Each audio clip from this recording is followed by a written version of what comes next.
Thanks for joining me again. I'm Rick Uzzi here from Zquorum. So today I'm going to be going over some broadband news. This broadcast is the business of broadband basically every week. Things that would be of interest to broadband providers, including maybe what's happening in the latest news in the broadband industry. So that's what I'm going to be covering today. So I try to come up with items that I think are of interest for broadband providers and maybe some of the latest stuff that's going on there. So one of the things that people are keeping an eye on would be this broadband bill that's part of the Biden infrastructure bill that's being proposed. And we think that we've hit the number now. It did take a hit. Originally it was $100 billion that was being proposed by the Biden administration. In fact, the whole infrastructure bill was well over $2 trillion at one point, with some questionable infrastructure kinds of things in there, not necessarily really infrastructure. So the Republicans came and proposed a $65 billion broadband portion of that. So instead of 100, it's now looks like it's going to be 65. It's not a done deal yet, but we're that much closer. So you see here, U.S. President Joe Biden backed a new $1.2 trillion infrastructure package. So again, it's quite a bit reduced, about $1 trillion, which would shave $35 billion off the funding total originally proposed for broadband improvements, insisting the lower amount was still enough to connect every citizen to high-speed internet. A little detail was available about how the broadband funds would be spent, so that's still up in the air. But the White House fact sheet stating only that the money would be used to connect every American to reliable high-speed internet and drive down prices for internet service and close the digital divide. So there's a lot of gray area in there. One thing would be connect every American to reliable high-speed internet. Well, the question is, how do you define that? Some people were thinking originally that would have to be gigabit internet and maybe both ways, up and down. Some were saying it would be 100 by 100, and some were saying maybe it's the FCC, the current FCC definition of broadband, which is 25 megabits per second down and 3 megabits per second up. So there's still some question marks there.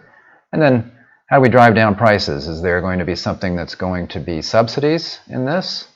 Biden's come out and said that he wants to have some price reductions for customers, but not necessarily relying on temporary subsidies. So we'll have to see what that means. Analysts at New Street Research speculated some $40 billion could be devoted to grants for states to fund deployment of broadband networks. So a lot of this could be going to the states, and then they determine what to do with it, as opposed to maybe some of the federal programs that we've seen, like RDOF, where the federal government's in charge of distributing that. With another $14 billion potentially allocated to the U.S. Department of Agriculture's Reconnect program targeting rural areas. That's a program that's been in play for years now. They added an additional $5 billion could, in part, go toward refreshing the FCC's Lifeline broadband subsidy program. So again, these are still questions that are up in the air, and I don't know why they're speculating these things. This is just what New Street is speculating. They concluded the package as proposed is highly unlikely to result in overbuilding or price regulation in a way that caused investors and ISPs to be concerned. So that was a concern, probably still is,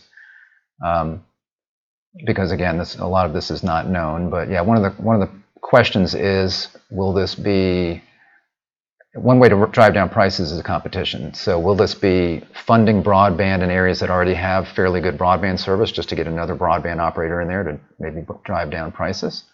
That's a concern. Or is there going to be some kind of regulation? People are concerned about regulations to fix the pricing at a certain point that ISPs would be required to charge. And we'll see that in New York. That's not going over very well here in just a second.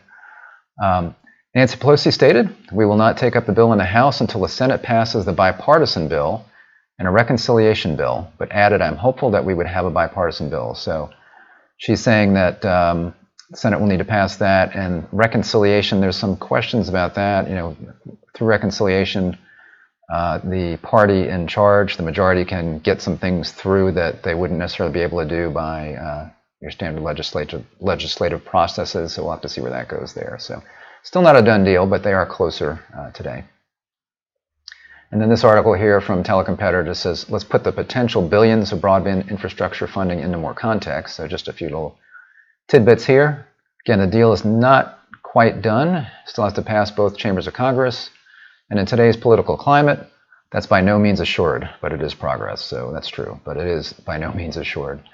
The funding is to be spread over 5 to 8 years. That's just something to keep in mind whenever they throw this number out there. It's not all in 1 year. It's going to be spread over 5 to 8 years. Now, that's a lot of years, but it's not as many as RDOF, for example. It's to connect every American to reliable high-speed internet. Again, a question mark as to what high speed is. Also drive down prices for internet service, as we mentioned. It does mention here it's 3 times the total budget of the RDOF program, so it's a lot of money. And in half the time, RDOF is spread out over 10 years, and this is, what did it say, 5 to 8. So it's 9 times larger than the $7.2 billion ARA broadband stimulus program, which was launched over a decade ago. It's roughly $5 billion more than the total current annual USF budget of around $8 billion. That's the funds that come from telephone bills. That's that little, not so much little anymore, charge on your phone bill. And that goes towards helping to provide, these days, helping to provide broadband in rural areas. Should the funding be approved, expect a firestorm of debate on how to spend it. That's the next step. Battle lines have already been drawn, and they center on issues like technology neutrality, symmetrical broadband, access versus affordability, and much more. So again, there are these little things in there that are going to be sticking points, one of which is net neutrality.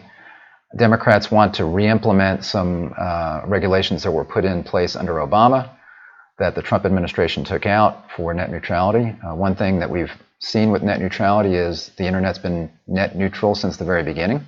So is there a need for net neutrality? There hasn't been so far, so I would hope that they would leave that out of this.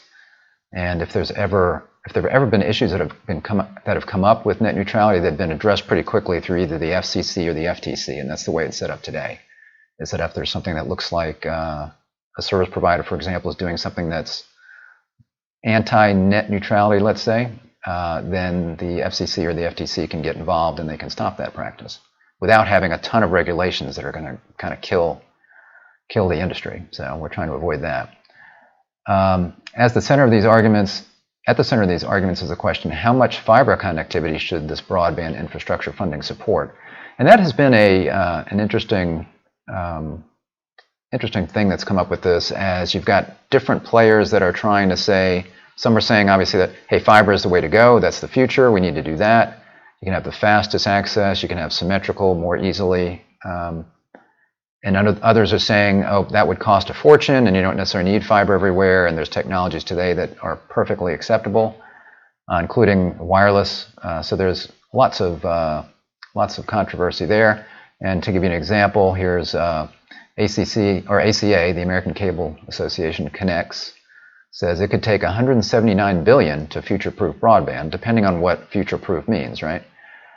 So a new report from ACA connects and consulting firm Cartesian, remember that name, says it could take up to $179 billion in government subsidies to build out universal future-proof, and that they're saying at least 100 by 100 broadband. A somewhat less costly investment, still $61 billion to $118 billion, closer to that $65 billion number, right, could achieve gigabit broadband to all locations with less than 100 to 20 megabits per second service that are not part of the FCC's RDOF Phase 1.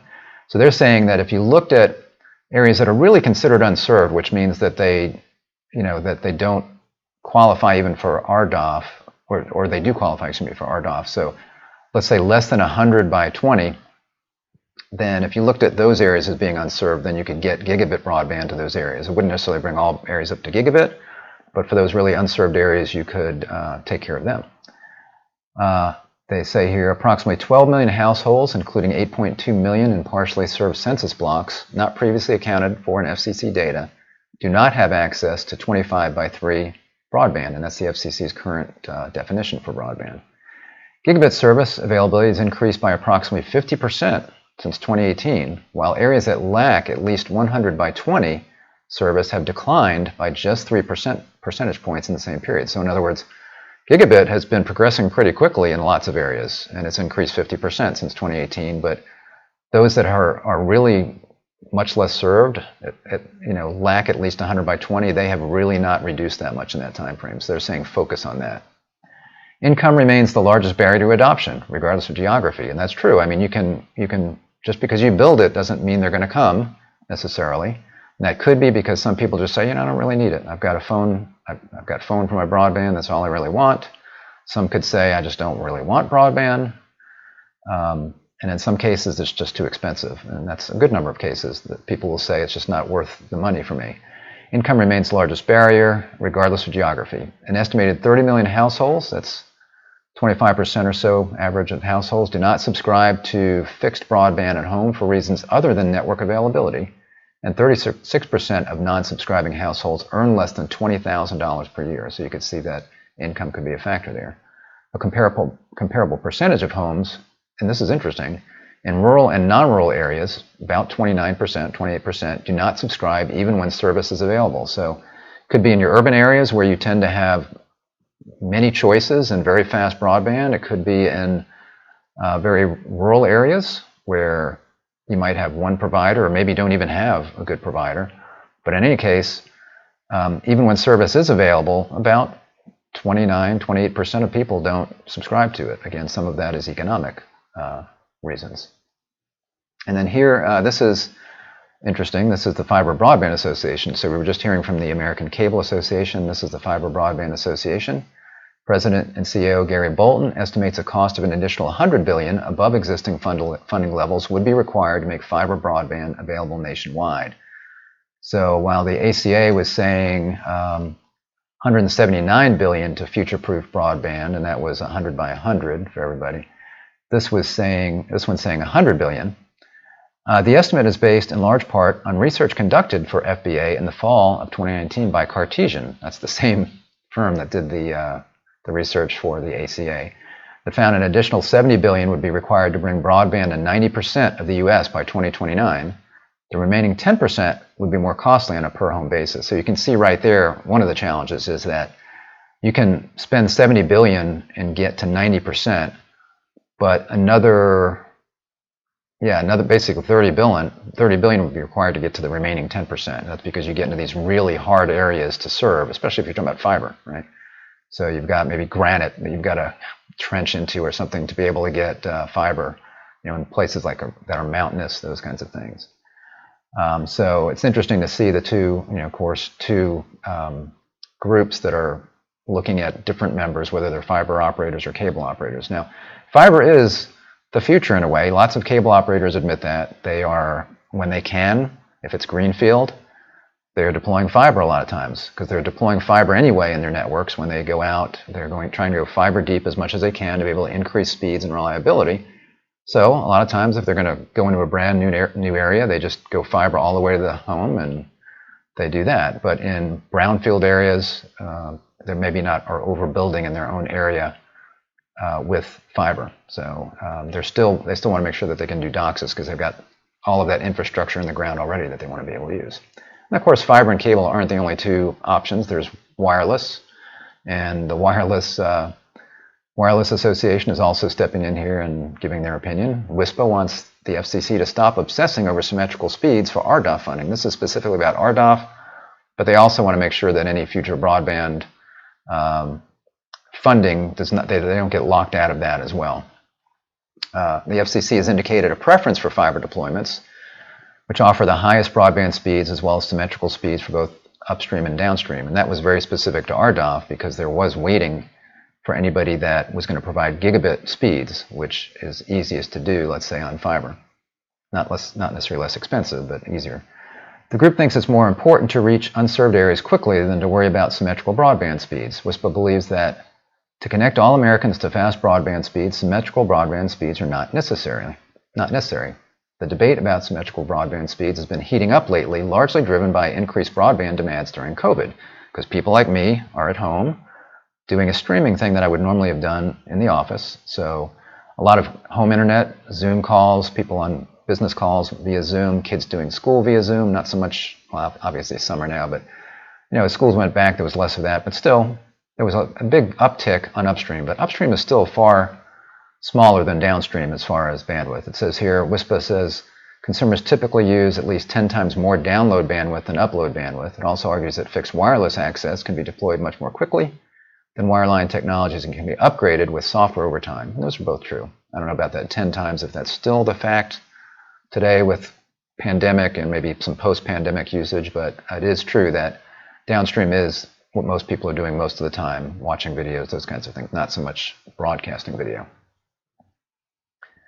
There's some other funding, the American Recovery or American Rescue Plan Act, so billions in funding from ARPA may pit rural carriers against one another. Again, this is related to wireless. The American Rescue Plan Act includes up to $350 billion in funding to be distributed to the states for a variety of projects, broadband included. The Treasury Department published interim final rules in May with some very interesting guidelines. The rules call for funding projects to provide at least 100 megabits per second symmetrical service, 100 by 100, with some exceptions allowing for 100 by 20. More interesting aspect is how the rules define underserved markets, which the funding is designed to support. The funding will support projects that bring broadband to locations that currently lack access to wireline delivered service of at least 25 by 3. The key word here is wireline. So that is in that statement. By the strict definition, the ARPA program could fund projects that overbuild territory currently served by fixed wireless providers who are delivering 25 by 3 service or better or worse. There are over 1,000 WISPs in the U.S. serving primarily rural territories with fixed wireless access. This could make for an interesting situation. Will WISP competitors seek ARPA funding to overbuild existing WISP markets, even though those WISPs are already delivering 25 by 3 megabits per second broadband service? In other words, are they going to try to get this money to overbuild? Because if they don't, maybe a wireline provider will come in and overbuild and get that money because there's not a wireline provider there providing that kind of service. Mike Wendy, Director of Communications for WISPA, said, "We don't know if this is an oversight, which is legitimate given the speed at which this plan emerged, or in that it did not come from the expert agency, the FCC, or if it is in the aim of the program. But overbuilding is wasteful, harmful, and in the end doesn't solve the challenge, which is getting all Americans online so they can live better lives." And it's not just traditional WISPs at risk either. Plenty of small rural wireline carriers also utilize fixed wireless in some of their markets. That's true. There's a lot of independent telephone companies and even cable companies that are providing fixed wireless service to reach areas outside where they maybe have some physical plant, some physical wired plant. The ARPA rules haven't been finalized yet. There's still another round of comments to be reviewed with mid-July at the deadline. So I assume that line, wireline word, is going to come out of there, but we'll see. Here's a situation where the Republicans in charge in Ohio seem to be overreaching quite a bit here. So it says, Ohio Republicans close to imposing near total ban on municipal broadband. And this is one of the things, one of the things that the Biden infrastructure plan and the broadband plan was emphasizing was to try to provide a lot of incentives for municipalities and EMCs, for example, to get into the broadband business, to provide competition, to provide service to areas maybe that don't have multiple operators or not getting good service. So in Ohio, they've put an amendment in a budget bill that has said you can't do municipal broadband. There's a few little caveats to that, but it really does pretty much lock out municipal broadband. It says, advocates for public networks are urging the legislature to strip the amendment from the final budget.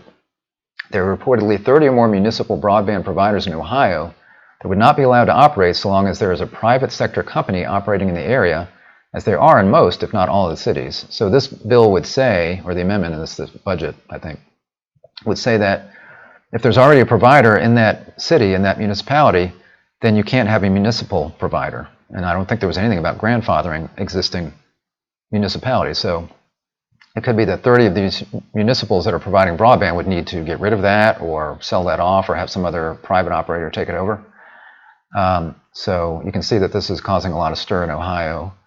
And, these private sector companies, there could be just one, but the city could be providing it as well. And the other thing that's interesting here is 10 megabits per second internet counts as served, and that's really, really a low bar these days. A lot of people say 25 megabits per second is a low bar. 10 megabits per second is what the FCC definition was several years ago, and they kicked that up to 25. The amendment would let cities and towns provide broadband service only to unserved areas and use a definition of unserved that reportedly makes over 98% of the state ineligible for municipal broadband. Proposed law defines unserved areas as those without access to service with download speeds of at least 10 megabits per second, and upload speeds of at least 1 megabit per second. And again, that's really low on the low end these days. The legislation would also prohibit a city or town from offering service outside its borders, even if a nearby town has areas that meet the unserved definition. So the city could not try to be try to expand outside its area. So again, they're overreaching here quite a bit. Cleveland may sue if this law is enacted, and others would as well. Cleveland City Council President Kevin Kelly said the city would challenge the restrictions in court if they're enacted. Ohio Republicans have large majorities in both the Senate and the House of Representatives, and Governor Mike DeWine is Republican. So I don't think they're going to be able to do this, even though it's all Republican government. DeWine can, and they're supposed to make a decision on this on the 30th. So what's today? It's tomorrow, I guess. They have to make a decision by this. But if they don't do anything with this amendment, DeWine can actually, I believe, do a line item veto and take this out. And I would expect that that's what he would do. I don't think he would want the grief. He hasn't said what he's going to do, but I don't think he would want the grief that would come about by letting this go through, because they really are overreaching quite a bit on this. Something else, another overreach here. In this case, it was Democrats in New York. A New York judge blocks a state law mandating a $15 broadband tier. I've talked about this in the past, where New York, in their budget, passed something that said all internet service providers need to provide a $15 broadband tier to people that qualify for low-income kinds of programs. A New York District Court judge temporarily blocked a new state law requiring internet service providers to offer a $15 broadband service tier, handling telcos an interim win in a lawsuit challenging the legislation works its way through the courts. In April, New York passed this budget law bill, included a first-in-the-nation provision mandating ISPs offer low-cost plans to qualifying low-income households. Preliminary injunction issued Friday will prevent the state from implementing the law while the case proceeds. In identical statements reacting to the ruling, CTIA and U.S. Telecom said, or they argue, the laws as written, while well-intended, and everybody likes to say that, well-intended, because it is, ignored the $50 monthly broadband discount Congress enacted, as well as the many commitments, programs, and offerings that broadband providers have made for low-income consumers. So they're saying basically we're already doing a lot for low-income consumers, and there's this $50 monthly broadband discount that is a federal program. Now, what they're missing here is, I think, the bigger question. I believe it is in there. I believe it was in their lawsuit, according to this. But what they're missing here in this statement is the fact that should the government, a state government, or even the federal government be able to determine what private companies can charge for their service. And in a capitalist society, one would say no, it needs to be market-driven. And what they're saying is it should be market-driven, plus there's a lot that we do and the government is doing for low-income folks. So you should not mandate this as something that ISPs have to do. This benefit they're talking about, the Emergency Broadband Benefit Program, allows eligible households to receive a discount of up to $50 on their monthly broadband bill. And so far, the FCC has said 2.3 million households have enrolled in that. And lots of ISPs have enrolled in that as well. So they can offer that service or that benefit to folks, low-income folks, through the federal government. New Street research analyst Blair Levin wrote, the outcome of the lawsuit remains far from definitive despite the odds favoring ISPs. So I think the odds are in the ISPs' favor, but we'll have to see what happens. The ruling could encourage some in Congress to support a national version and or provide another context for Democrats on the FCC to strengthen their efforts if and when they obtain a majority to reclassify carriers under Title II. So again, the Biden administration has talked about making broadband more affordable, and a lot of people thought, and they were maybe floating an idea of a cap on broadband prices, or maybe broadband plans for lower income folks. So they'll be watching this carefully. And then also, as far as the whole net neutrality question, one of the things that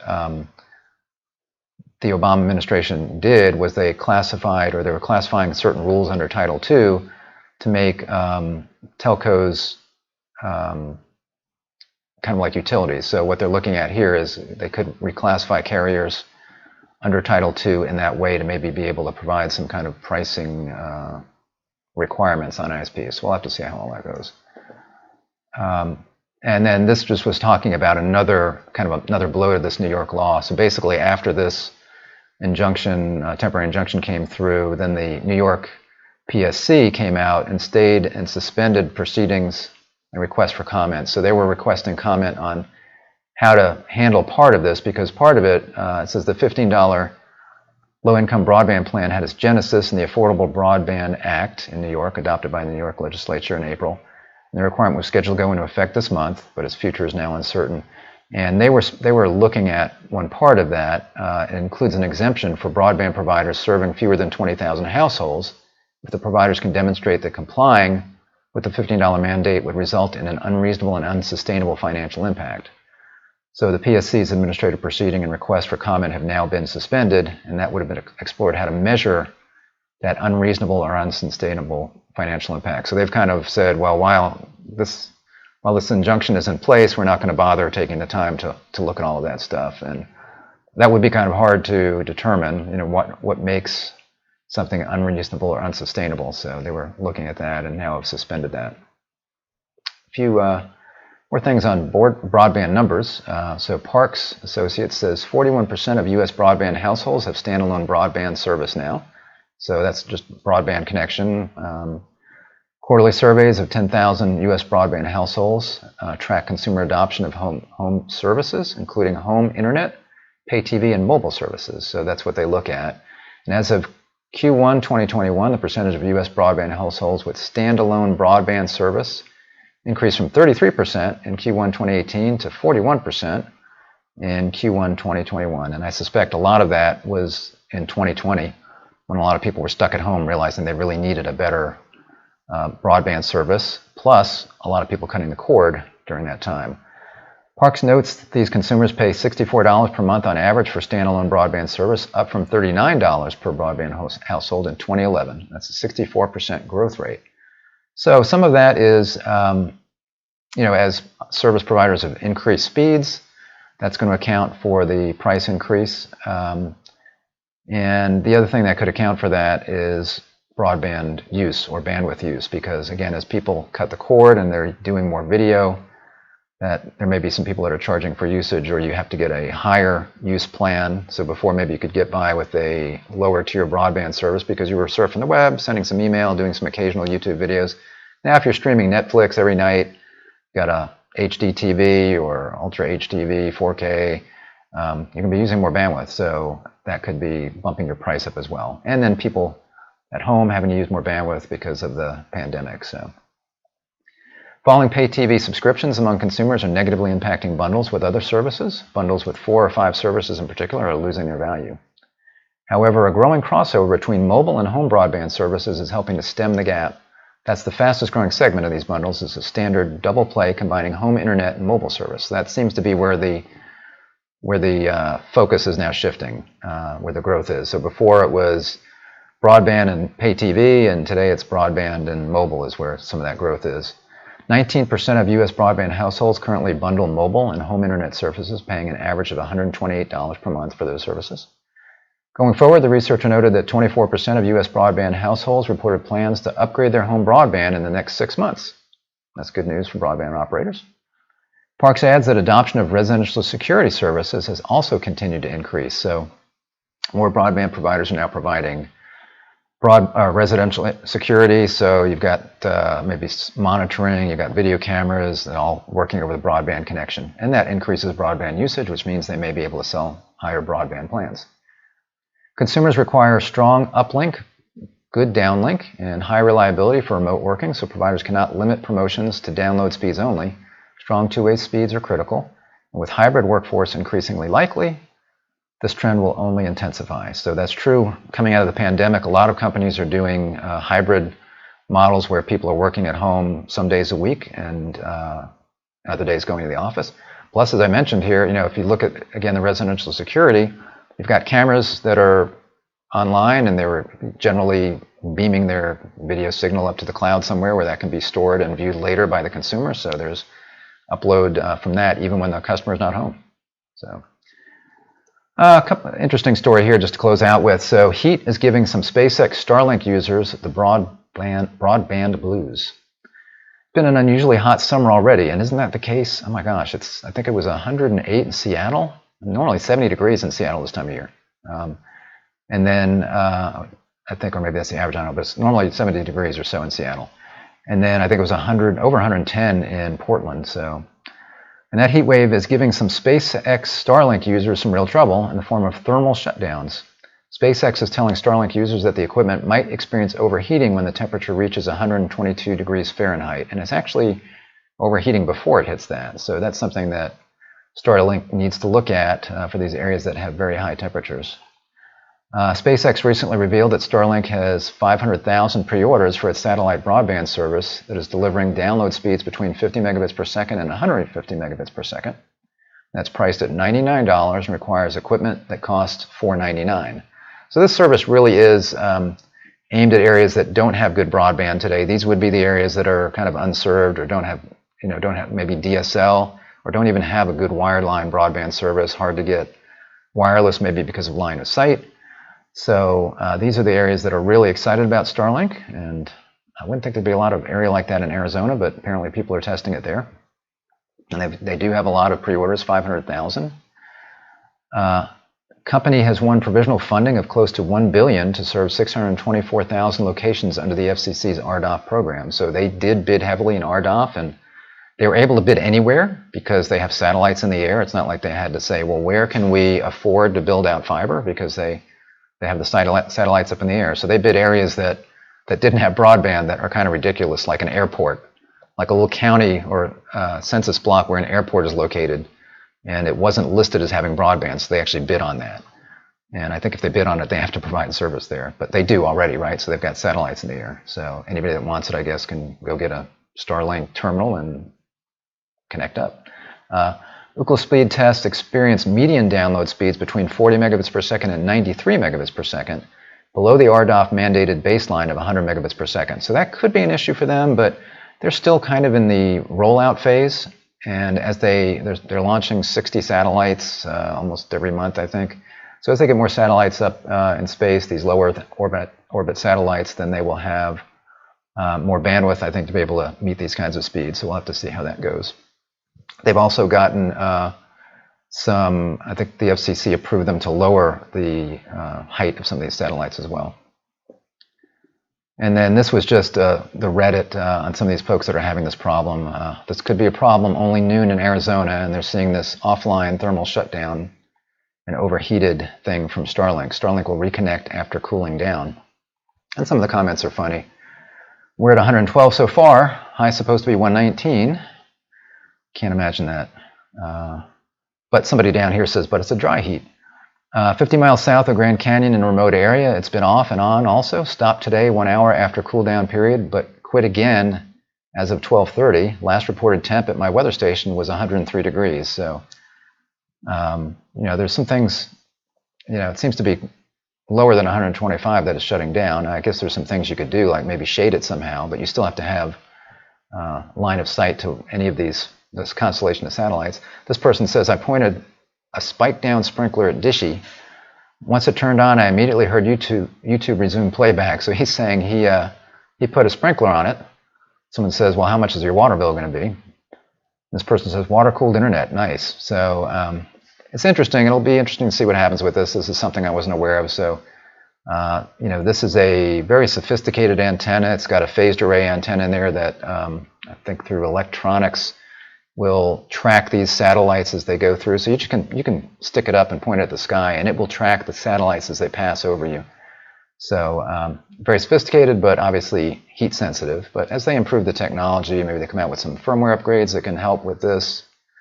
Maybe not shut it down so soon, or like I say, improve the technology in there. This is something that will probably get better over time. So thanks for joining me today.